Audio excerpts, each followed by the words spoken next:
It's more than 2 weeks later and I'm finally putting out an analysis video. Does anyone still care? No? Well, I do, so it's happening. To start the demo, we get a pan-up shot of the Raft, a Supermax prison used to house superpowered criminals. Then we see the police helicopter swing through, and I've got to say, the more that we see Yuri in these precarious situations with Spidey, many of which are probably illegal, the more I think we'll see Yuri turn into the Wraith. Yuri? I thought you said it was secure. It was. Let's go. Maybe it's not as bad as it looks. Love the optimism. But in my experience, when it looks bad, it's usually worse. Look out! Yuri! I'm slipping! Gotcha.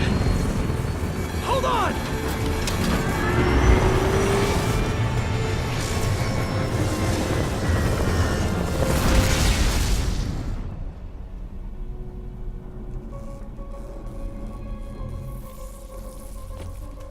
You okay? Yeah.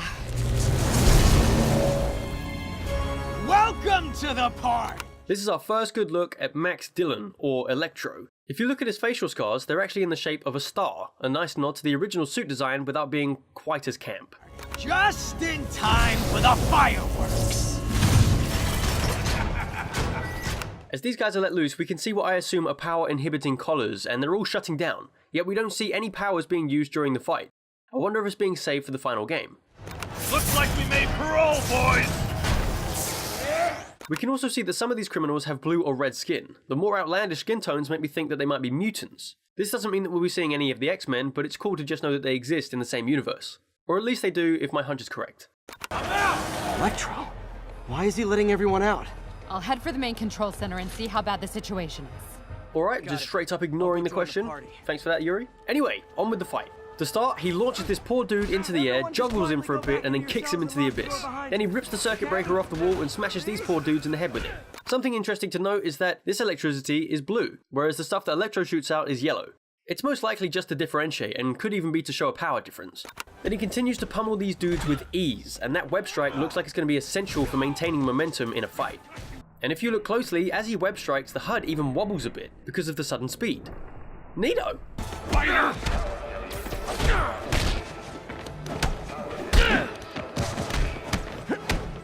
We also get our first look at using walls in fights, as Spidey pushes off this column and launches into the crowd. And finally, we get a good look at the Web Blossom, the suit power that's in use for this demo. It's been confirmed that the Web Blossom isn't native to the advanced suit, showing off the fact that powers can be switched between different suits.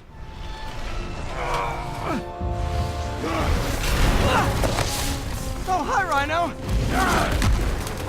Hope you like surprise, Spider! Here we've got Rhino, and look at this slab of meat! Judging by the Russian accent, they're going with Alexei Setsevich rather than Alex O'Hearn. Either way, I like the design. It seems like a good mixture of mechanized and superhuman, instead of sitting at either extreme of the spectrum. Surprise! What is he talking about? Hey, what's your status? Me? Just trapped in a prison with every criminal I've put away in the last 8 years. No biggie. And another one! This time it's Mac Gargan, the Scorpion, and he looks pretty dope too. If you look at his orange visor, you can actually see that he has some kind of heads-up display for his suit. Just a nifty little detail there for you.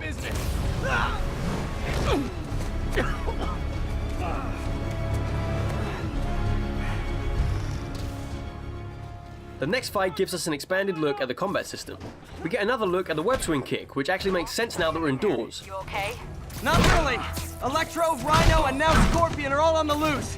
We also see Spidey slide through the legs of this guy, something that we've seen before, but I expect is actually required here. Then he steals the shield and web rodeos it. Just before he takes out the last guy, he webs this dude down.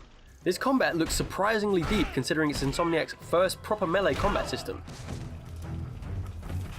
And here we get our first look at the web hang. I say hang because I've yet to see him yo-yo.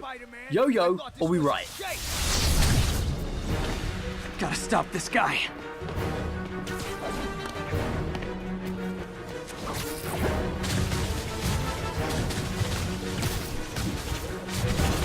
If you tell me who you're working for, I'll go easy on you! Can't stop it! But I'm flattered that you still try! Nobody ever takes me up on that offer!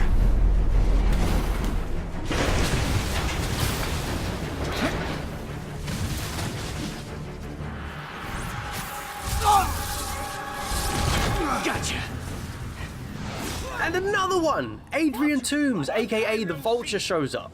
Another cool design. Also, Vulture's altitude mask is supposed to mimic the look of a beak. The more you know. Ah, that old chestnut, the old web him in the eyes for the 1000th time because he just doesn't know any better. Chestnut. Still with me, huh? Okay, I got the security cameras back online. How's it look? Well, it looks like the entire population of the raft has escaped. Hang on a minute. Everyone escaped? Are you serious? It's surrounded by water, for Christ's sake. Where'd they all go? That makes 5 of your worst enemies that are now on the loose. For a second there, I thought you were serious. This swing looks a little wonked, mostly because you can steer it and the animation shifts to accommodate for the change in direction. But I doubt this will be a common problem throughout the game.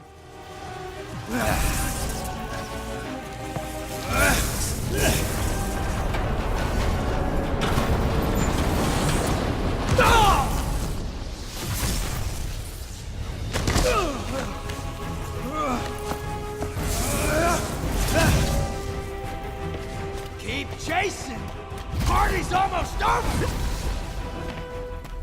This kind of game design is pretty antiquated, but it looks cool anyway, so no harm done. The fact that it even exists makes me think that it's going to pop up at other points during the game though.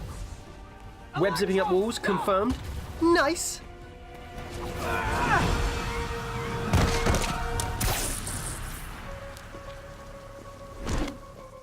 One thing that I want to touch on before the final fight. Does anyone else find it a little bit strange that Spidey calls all of his villains by their alter egos? I know it's not exactly uncommon, but I just thought that he'd address them by their real names, you know, as a way to belittle them or something. Doesn't really matter to me either way, I just thought it was strange. You know, I bet it's so that people know who they're being introduced to. Yeah, that's probably it, isn't it? Alright, case closed. How do you like my new suit? Dashing. Where'd you get it? It's an exclusive club.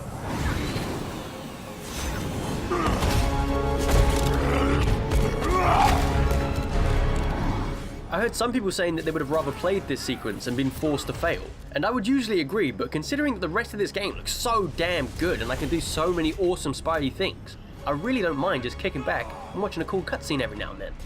Oh, and Martin Lee's back as well. Remember, he said not to kill him. Good idea. In fact, we don't have to do this at all if you don't want to. We definitely want to.